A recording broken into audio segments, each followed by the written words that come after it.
Hello, मैं हूँ आपकी साइकोलॉजिस्ट, काउंसलिंग साइकोलॉजिस्ट महिमा Parekh with very professional degree right now. ऐसे ही नहीं बात करेंगे, बहुत लॉजिकल मुद्दों पे बात करेंगे जो कि आज के टाइम में उभर-उभर के आ रहे हैं, ठीक है? तो अभी जो मेरे पास रीसेंट मुद्दा आया है, जिन लोगों से मैं बात करती हूँ, इंजीनियर्स, डॉक्टर्स और मे बी साइकोलॉजिस्ट देमसेल्फ, एक बड़ा मुद्दा ये आया है कि कॉर्पोरेट लाइफ का वर्क बैलेंस करना लोगों के लिए बहुत मुश्किल हो रहा है। और ये जेन्युइन एक रीज़न है लोगों का जॉब छोड़ने का, वर्क प्लेस को चेंज करने का, बिकॉज़ जो गॉसिप र्यूमर्स होते हैं उनसे लोग सेटल नहीं हो पाते इजीली। काम का उनको इतना लोड नहीं होता, काम करने के लिए हर कोई रेडी रहता है, बट जो र्यूमर्स बनते जाते हैं ना, वो उनके दिमाग को जाके मेंटल प्रेशराइज करते हैं, ये ऐसा क्यों हो रहा है, मेरे बारे में ऐसा बोला जा रहा है, मैं कैसे डील करूँ। तो कुछ चैलेंजेस के बारे में हम बात करेंगे जो कि कॉर्पोरेट लाइफ में काफ़ी लोगों को आ रहे हैं। Challenge number one is that rumors and gossips about your personal life or about your professional life। ठीक है, आप कैसे काम कर रहे हैं, आप कैसे बिहेव कर रहे हैं, हर एक चीज़ आपका एक मुद्दा बनती जाती है, वो आपको मेंटली बहुत ज़्यादा हार्म करती है। सेकंड जो चैलेंज आपके पास आता है वो है आपके इंक्रीमेंट से रिलेटेड चैलेंज। आपको लगता है कि मैं लेस पेड हूँ कंपेयर टू अदर्स, मेरे को कहीं ना कहीं बेनिफिट नहीं मिल रहा है जो मुझे मिलना चाहिए। दो तीन चैलेंजेस लोगों को बहुत ज़्यादा आते हैं। थर्डली, उनको अपनी चीज़ें रखने में प्रॉब्लम होती है, कम्युनिकेट करने में अथॉरिटीज से, हेड से, अपना खुल के मुद्दा ना रखना सबसे बड़ा चैलेंज आता है। तो हम बारी-बारी हर एक चैलेंज के बारे में डीपली बात करेंगे, और मैं ऐसे ही नहीं बात कर रही हूँ।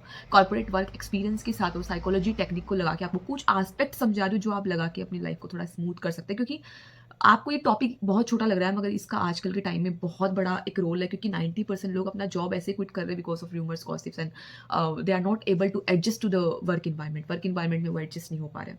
तो मेरे पास आपके लिए कुछ टिप्स एंड टेक्निक्स है जो आप लगा सकते हो जब आप अगर कॉर्पोरेट में काम कर रहे हो और आप घुस रहे हो, आप नए-नए हो, तो आपको कुछ चीज़ें बहुत ही ध्यान रखनी है, गंभीरता से ध्यान रखनी है। चीज़ों में से फर्स्ट जो प्रेफ़रेंस पे चीज़ है वो है गॉसिप रूमर्स को डील करना, ओके?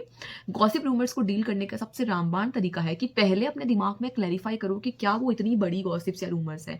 लाइक एक तो आपको ह्यूमन माइंडसेट को समझना है कि जहाँ 15 लोग काम करेंगे वहाँ पे चीज़ें ऊपर-नीचे होगी, जहाँ 15 लोग रहेंगे वहाँ पे बर्तन बजेंगे, ठीक है? तो आपको ये समझ के चलना है कि जिस तरीके से आप एक ह्यूमन हो, आप एक कंपनी बना के चल रहे हो, उनसे 2-3 रूमर्स गॉसिप कर रहे हो, वैसे ही आपकी भी गॉसिप्स हो रही है।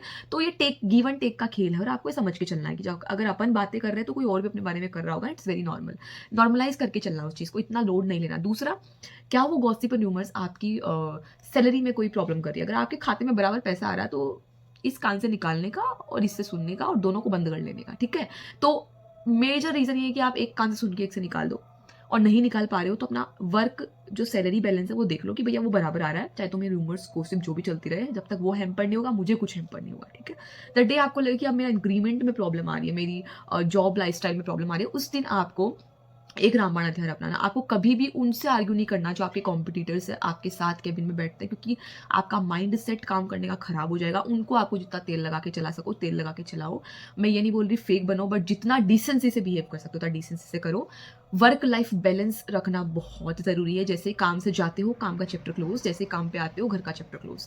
ये वर्क लाइफ बैलेंस तभी होगा जब आप अपने काम से बेहद प्यार करते हैं, और आप एक अपनी पसंदीदा जॉब में एक हिस्सा बन के बैठे हो, और आपके दिमाग में ये क्लियर है कि जो मेरा घर है वो इस सैलरी से चल रहा है, और जो मेरे खर्चे वो इससे चल रहे हैं। तो ऑटो एक ही चीज़ रखनी है कि I am earning from this job, मेरे को अच्छा खासा पैकेज आ रहा है, और नहीं आ रहा है तो मैं कहाँ अच्छा खासा पैकेज ले सकती हूँ। और जब भी आप किसी कंपनी को छोड़ते हैं तो बहुत ही पॉजिटिव नोट पे छोड़ें, क्योंकि समहाउ उसके थ्रू ही आपका पूरा लाइफ चल रहा था। We have respect towards the company.